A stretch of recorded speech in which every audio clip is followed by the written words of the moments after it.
Some of your influences, you know, are, people think are somewhat clear. You know, I certainly hear a lot of sort of late '60s Laurel Canyon type of stuff.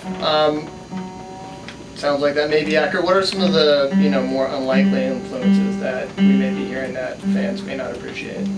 I don't know. I like Depeche Mode a lot. Yeah.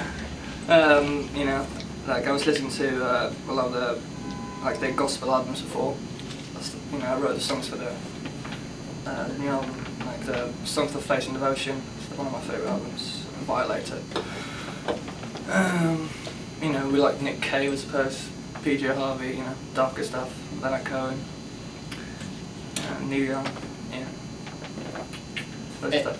So the last time you guys came through the office, you guys were sort of, memory serves, on a nationwide hunt for the right studio in which to record the album. Oh yeah? I think you guys were visiting the studios? Probably, yeah. You know, you obviously settled in Austin, but what were you looking for in a studio? You know, not many of us get that chance to sort of check out so many different studios. I think from my experience in London, we've been recording a lot of like sort of office-looking studios, you know, and we were definitely trying to get away from that, like, you know. So that was the good thing with the studio in Austin. I don't know, like it was called a mob house. It was like an old, like a old like gritty film studio or something. It looked really weird, and so we got a good vibe in there. And it didn't really look like a studio. They had all the gear we needed. But it looked like, you know, it could be like a garage or something, like we repair cars or something. That's what it looked like. So we got inspired in there, and we were kind of tired of, because we were looking around in New York. I mean, we were mixing in like a lady, it's like one of my friends is running that. It's an awesome, great studio with a great history, you know.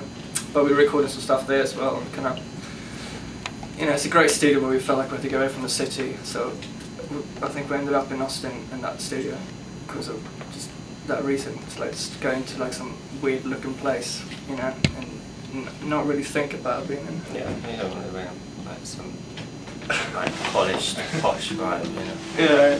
So we wanted to sort of, because it was the first proper album as well, after you don't really come out. You want to be somewhere where you're going to get that vibe, create that vibe. Right. Now, do you guys feel any sort of pressure for the first proper album, given sort of the organic word-of-mouth success that the EP had generated, that, you know, it's like, oh my, you know, is it, I think it's a situation that not a lot of bands face. I don't know if it felt any pressure. I definitely think we pushed ourselves to get, you know, to record a great album, to write great songs. But I don't think we felt like a lot of pressure. I think it was the tunes that came out. We had you know, a year and a half to write as well. So by the end of it, we had, you know, there was so many songs lying there in the bag. So I don't know. It was no pressure. I think was it pressure? Yeah, immense. Sorry, it's immense, man. Immense pressure. But yeah. Sometimes having too much time can create its own set of problems. Well, I mean, we wrote like a lot of songs a year ago, and by the time, like, you know, well, that was like a year and a half ago. We had like maybe 15 songs that we kind of liked, and then after that we moved to New York. And there were like 20 more songs, so it was a bit of a nightmare to pick, I'd say.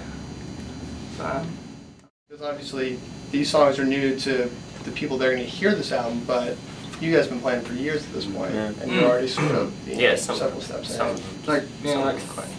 I mean, we got, I think it's 10 songs on albums. Like 3 of them are a bit older, and there's 7 new ones. So still a few new ones. So I'm happy now. Excellent. Yeah.